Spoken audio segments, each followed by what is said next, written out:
Hello everyone, I'm Dr. Ben and welcome back to RPG PhD, where we explore the theory and practice behind great tabletop role-playing games.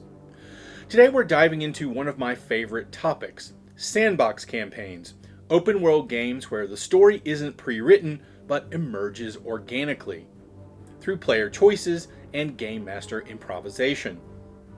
These aren't railroads with scripted plots, these are worlds without end, where players choose the direction and the world responds in kind. Whether you're a GM looking to build a dynamic world or a designer trying to support open-ended gameplay, this one's for you.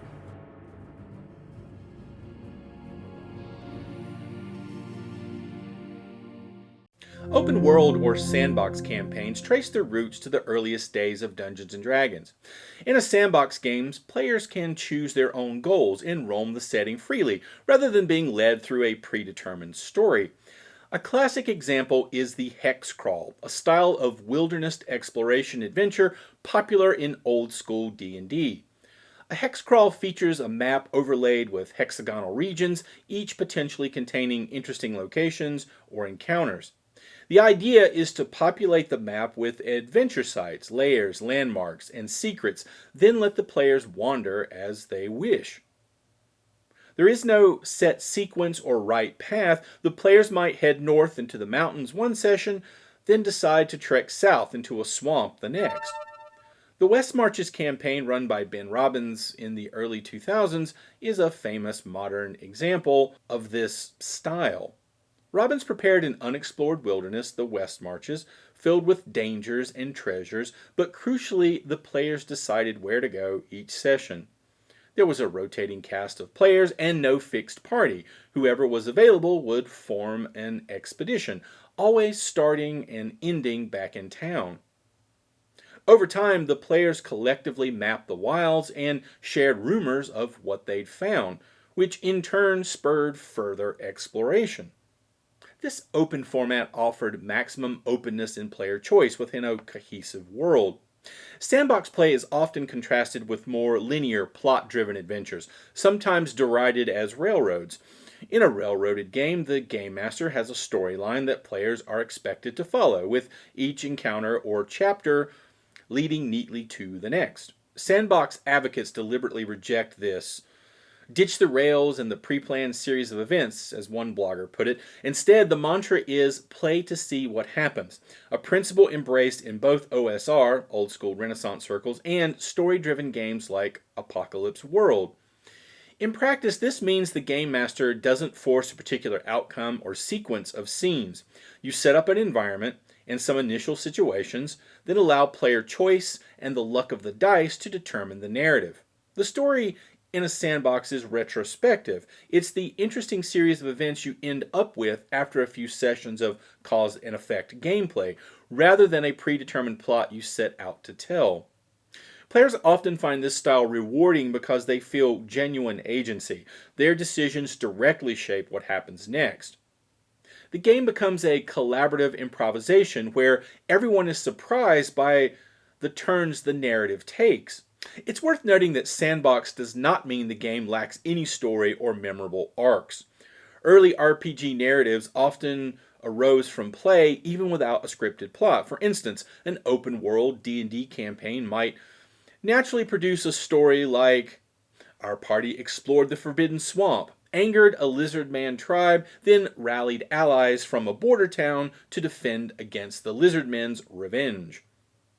No one wrote that plot beforehand. It emerged through play.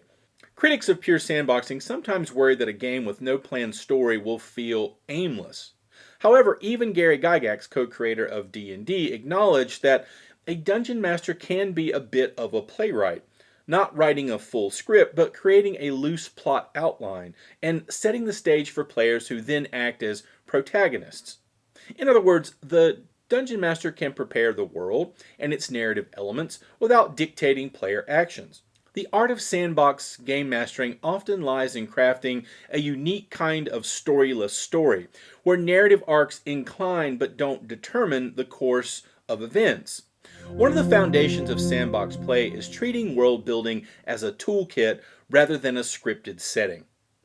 Instead of writing a fixed storyline or exhaustive histories, the Game Master prepares modular chunks.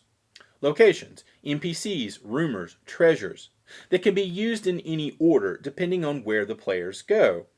Think of it like a box of Lego bricks. Each piece has a clear shape and purpose, but players choose how to assemble them. Games like Merkbori embrace this approach by presenting setting information in fragments, random tables, atmospheric snippets, and evocative details that serve both as flavor and functional game material. Rather than offering a cohesive timeline or plot, it provides scattered content that players and game masters stitch together through play.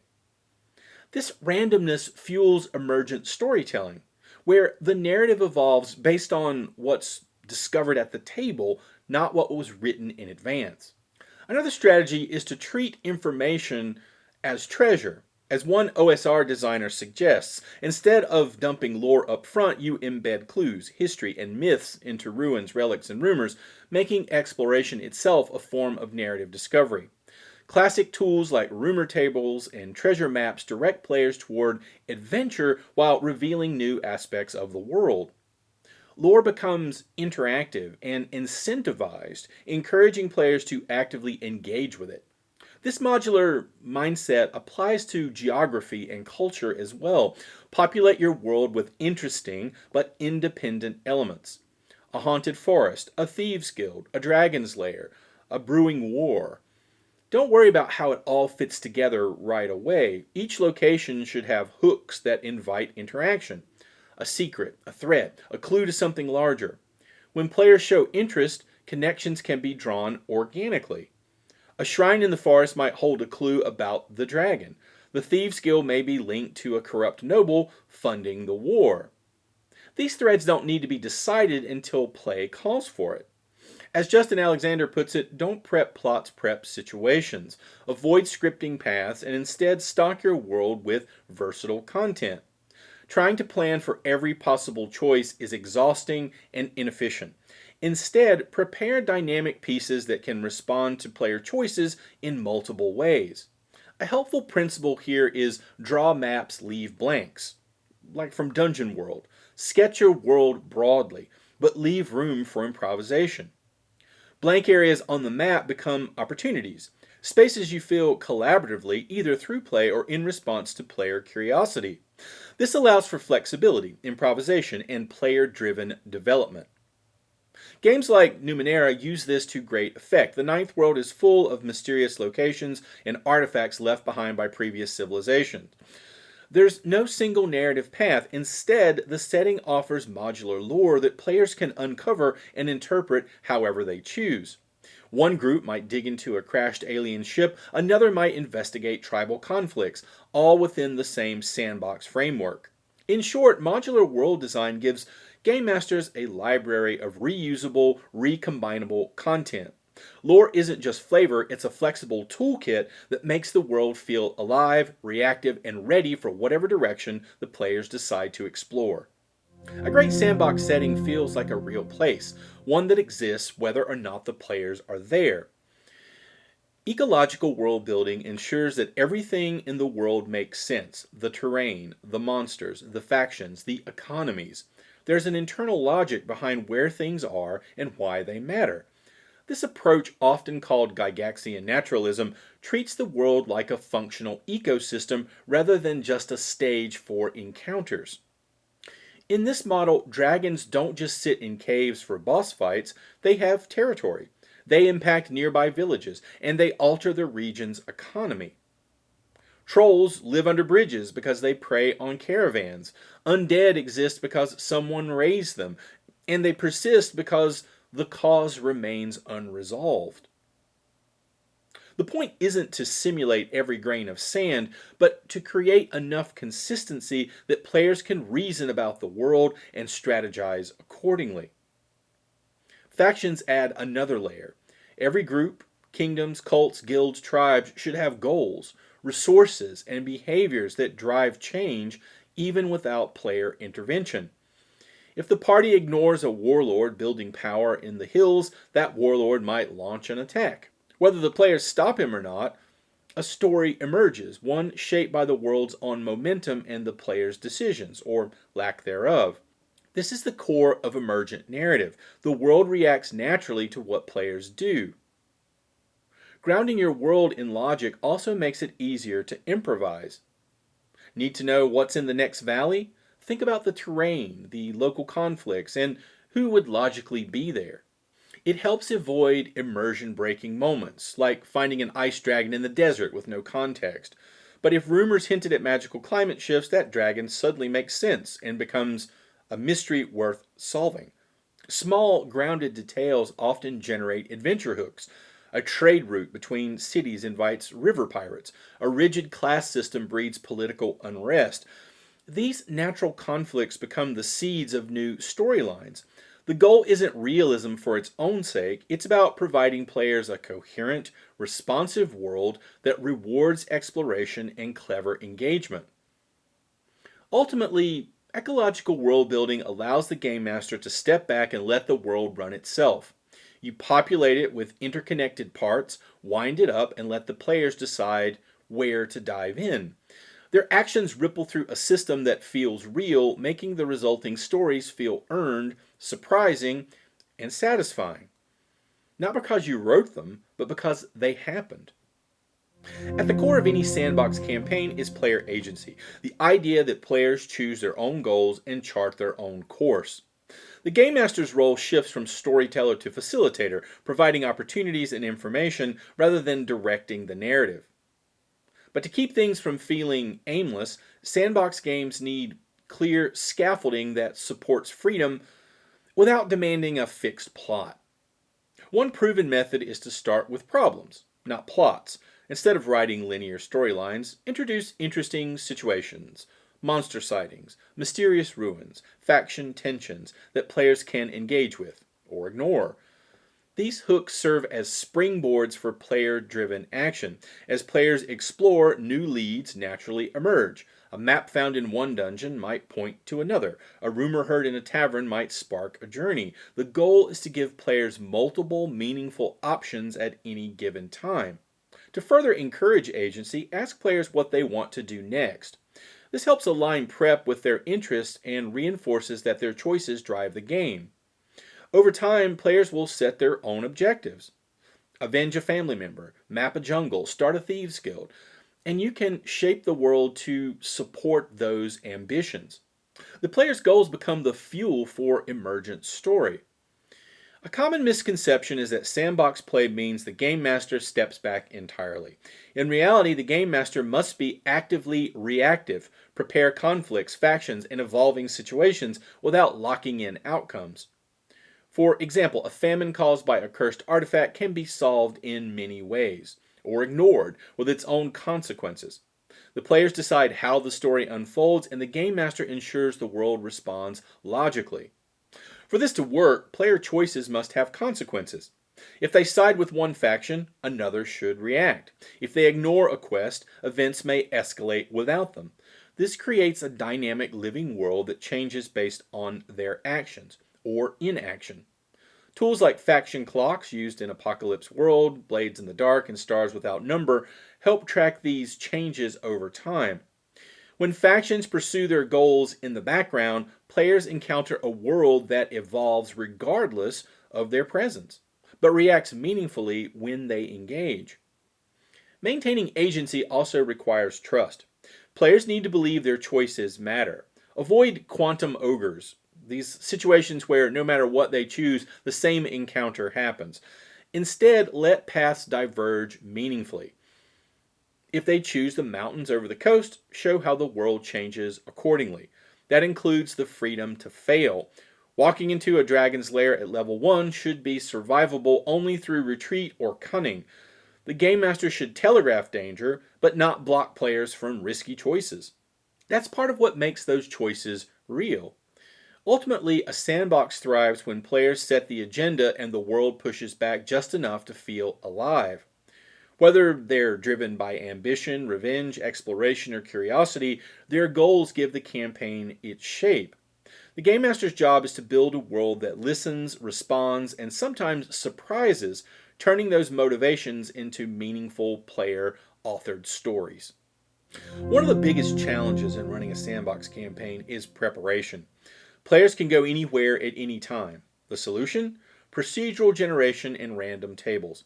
These tools allow the GMs to improvise detailed, compelling content on the fly, filling the world dynamically and enabling emergent storytelling without exhaustive pre-scripting. Random encounter tables, long a staple of tabletop role-playing games, are more than filler. They simulate a living world. Encounters with strange creatures, travelers, or natural hazards turn journeys into opportunities for new stories. For instance, rolling a wounded ranger encounter could spawn a subplot about gathering goblin armies. Contextualizing tables by region enhances immersion. Undead in the swamp or cultists near ruins hint at deeper conflicts and invite exploration. Rumor tables act as info treasure, guiding players without forcing direction. A mix of true and false rumors, such as glowing lights beneath a lake or whispers of a cursed tomb, engages curiosity. Rumors also help foreshadow major plot points organically. Even if a player ignores a rumor, its lingering presence can build anticipation or tension. These tools ensure players always have leads, even in otherwise empty areas. When players venture into unplanned territory, procedural generators come to the rescue. Tools like Stars Without Number for sci-fi worlds or Dungeon Morph Dice for fantasy help create ruins, layers, or entire settlements in seconds. The goal isn't to outsource creativity, but to provide a scaffold that game masters and players co-develop in real time. One role might spawn a manticore worshipping goblin cult in a cave temple, a new adventure born from a few simple prompts. Games like Forbidden Lands and Dungeon World build procedural generation into their mechanics, encouraging game masters to ask players questions and build collaboratively. This strengthens immersion and allows the world to feel both expansive and personalized. Procedural tools also track faction activity between sessions. Systems like Blades in the Dark and Stars Without Number offer mechanics where factions pursue goals off-screen. Each turn, factions act, raiding, forming alliances, escalating threats. Players might return from a dungeon to find political chaos or a town under siege, not because of plot scripting, but because time passed and the world evolved. These tools foster emergent arcs and reinforce the idea that the world doesn't wait. Even simpler approaches, such as a checklist or faction agenda spreadsheet, can yield meaningful change. This keeps the world moving with or without the player characters. Procedural generation isn't just for dangers, it also fuels rewards and surprises.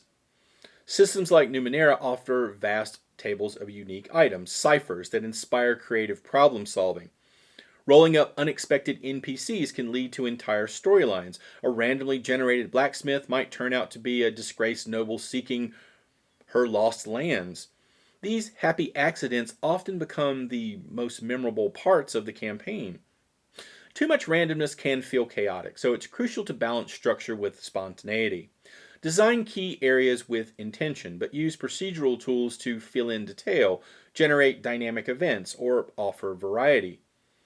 Tailor tables by tone, theme, and danger level. Safer zones should feel safer, and wilderness should feel wild. This keeps pacing intact and helps players intuit the risks involved in their choices. As AI technology evolves, it offers powerful new tools for game masters designing sandbox worlds. AI language models can generate content in real time. Towns, dungeons, NPCs, quests, or even full encounter tables based on prompts you provide. This turns a laptop or smartphone into a dynamic co-game master, ready to fill in blanks at the table or help with prep. So here's some examples of AI-powered support. Dialogue generation. Need to roleplay an innkeeper on the fly? Use an AI to quickly draft lines, mannerisms, or secrets for that NPC. Random tables. Generate new encounter or rumor tables based on location, tone, or campaign goals. Factions and clocks. Ask the AI to model faction goals, behaviors, and off-screen progressions, or simulate their reactions to player choices. Maps and dungeons. Describe the kind of environment you need, and an AI can outline room contents, environmental hazards, or narrative hooks. AI tools excel at modular improvisation, making them a natural fit for sandbox play. They support flexibility while maintaining coherence, especially helpful when players go off map.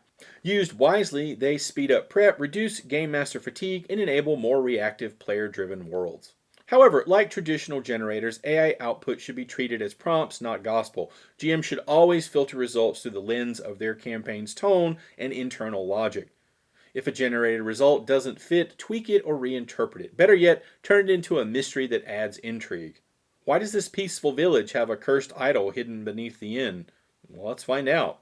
In short, procedural generation, both traditional and AI-driven, is a sandbox GM's best friend. It lightens the prep load, supports improvisation, and breathes life into every corner of the game world. Most importantly, it contributes to truly emergent play. A throwaway result on a table might evolve into a months-long arc. A forgotten rumor could resurface as a major twist. And when the players say, let's head east and see what's out there, the answer is always, let's find out. One of the core challenges of sandbox game mastering is finding the right prep balance. It may seem like you need to build an entire world in advance, but in practice, a good sandbox is built in broad, modular strokes, with just enough structure to support improvisation. Many game masters find that once the world's foundations are in place, sandbox campaigns actually require less week-to-week prep than tightly scripted ones. Start small, think big. You don't need to create the whole world at once. Begin with a home base and surrounding region, fleshing out a few key sites, factions, and hooks. Use a hex map or zone-based structure to develop content gradually. Players won't travel far without in-game cause, so prep unfolds naturally as they explore. As the campaign progresses, you can expand the world, incorporating earlier events into its design. This makes the world feel reactive and player-shaped. Prep to player intentions. Players often telegraph their next moves, especially if you ask directly at the end of a session. This allows you to focus prep on what's likely to come up next. If they pivot unexpectedly, most content can be repurposed. A dungeon meant for goblins can become a bandit lair with a few tweaks. Even if specific details change, the underlying structure and ideas are reusable. Prep situations, not plots. Following this mantra, focus on prepping situations, places with tensions, conflicts, or problems, rather than plot sequences. For example, Town X is plagued by bandits gives you flexibility. Whether the players address it or not, the situation exists and can evolve naturally. Situational prep also helps prioritize where to focus. Prep what's near the players or relevant to their interests. Templates and skeletons. Create modular templates for common content. A basic village layout, a dungeon structure, or a list of generic NPC traits. These templates let you build convincing content on the fly. Have name lists, conflict options, and unique features ready to plug in as needed. Players will experience those as fully formed locations, even if most details were improvised from a framework. Leverage existing tools. Don't build everything from scratch. Published modules, hexcrawl supplements, and online generators can be adapted for your sandbox. Drop in adventure sites or side quests that fit your world, customizing details as needed. This expands your toolbox while keeping prep manageable. There are lots of resources out there that are focused on sandbox systems. They offer pre-built material designed to be repurposed easily. Avoid over or under prepping. Finding the sweet spot, of course, is a personal art. Over prepping leads to burnout and unused content. Under prepping can cause stalls. A good rule of thumb is to review the last session, update world events, and prep likely scenarios. Consider creating a few flexible encounters or mini quests that can slot anywhere. But don't fall into the trap of preparing a branch for every possible decision.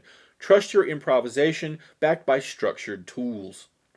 Many game masters discover that sandbox campaigns are actually less demanding than scripted ones.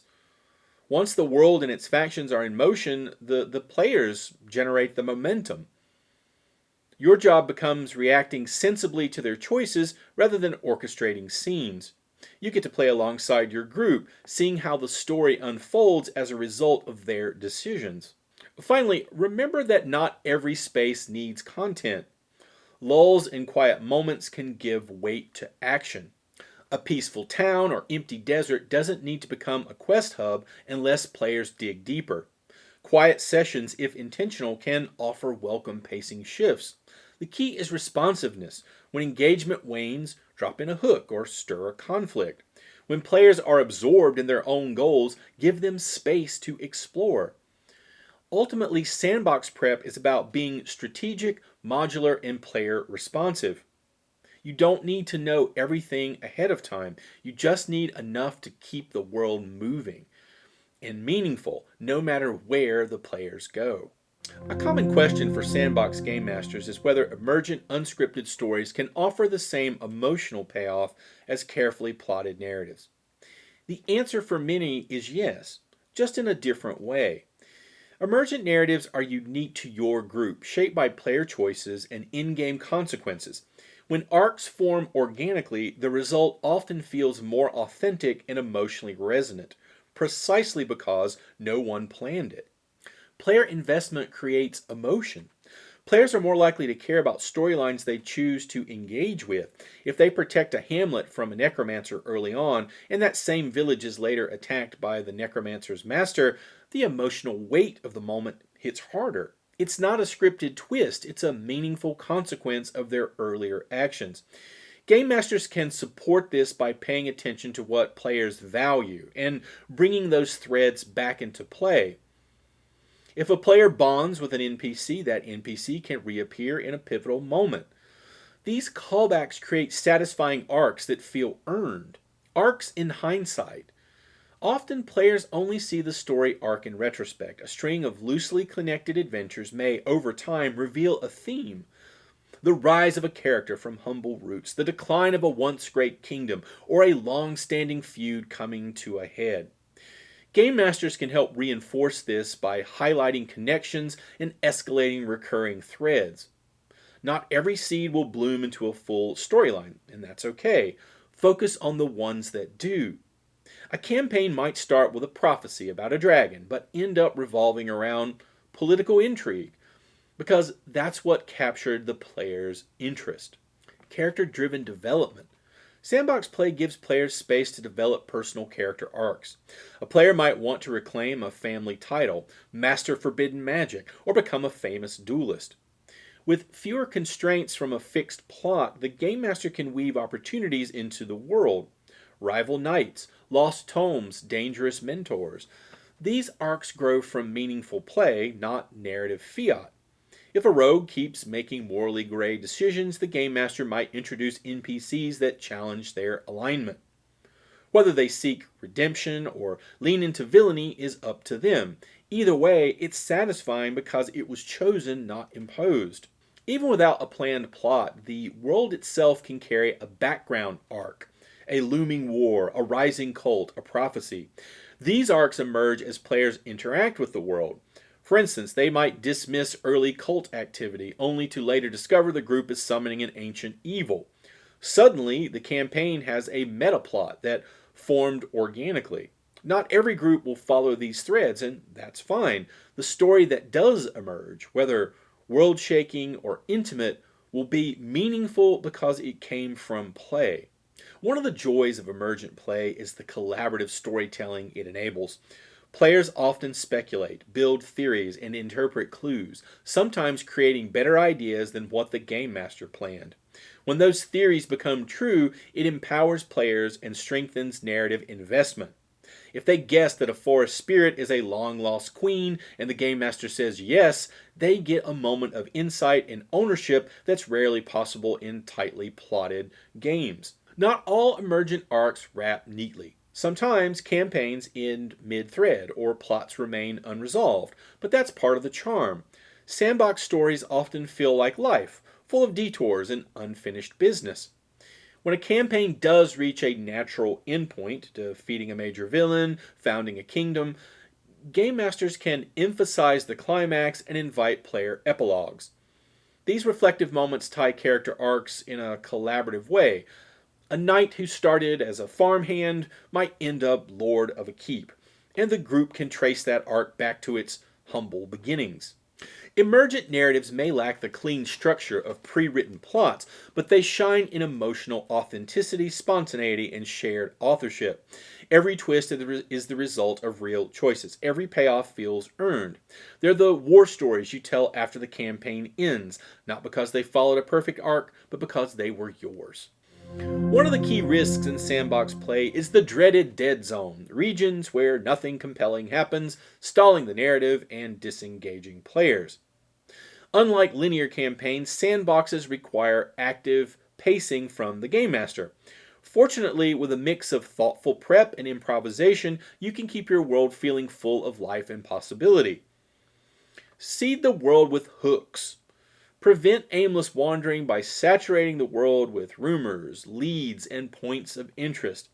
Every region should have at least a couple of narrative hooks, local legends, visible landmarks, or ongoing conflicts. Even idle exploration can reveal something curious. Smoke in the distance, an overgrown ruin, or gossip in a tavern.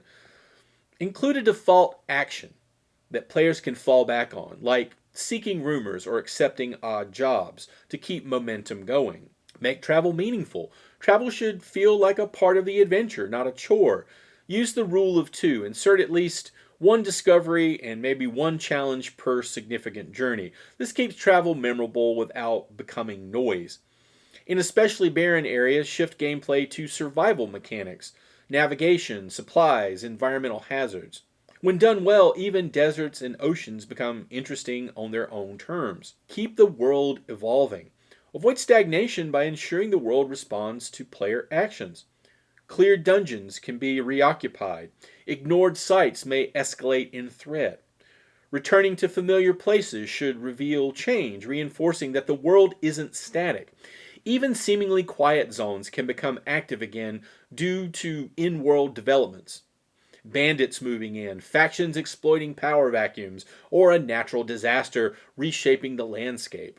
Interconnect sites and stories. A web of narrative connections prevents players from hitting dead ends. Design locations, factions, and clues to link together, so exploring one thing naturally points to another.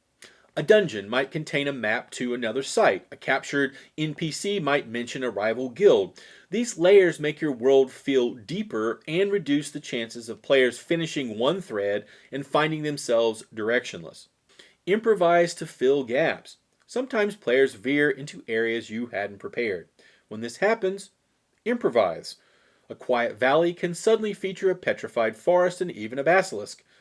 Even a small spontaneous event adds texture and ensures players feel rewarded for their curiosity.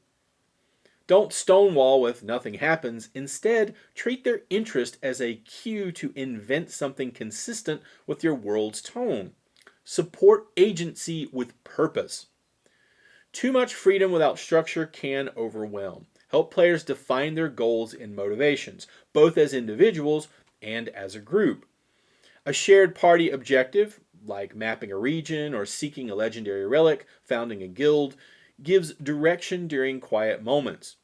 When necessary, nudge them with in-world consequences or rival adventurers succeeding where they hesitated, sparking a sense of urgency and competition. Adapt when necessary. If players push into a part of the world you envisioned as uneventful, reframe it on the fly. A wasteland could contain a newly discovered ruin or a migrating tribe. Use these surprises sparingly but effectively.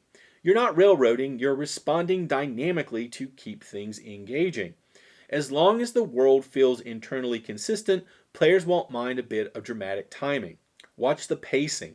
Dead zones are often a pacing issue. If energy dips, take action, trigger an event, fast forward time, or introduce a twist. Have a mental pacing clock and check in with yourself. Has something interesting happened lately? If not, it's time for a turn. Be open to summarizing slow stretches. 3 weeks pass on the road, etc. To skip over lulls and get to more interesting things.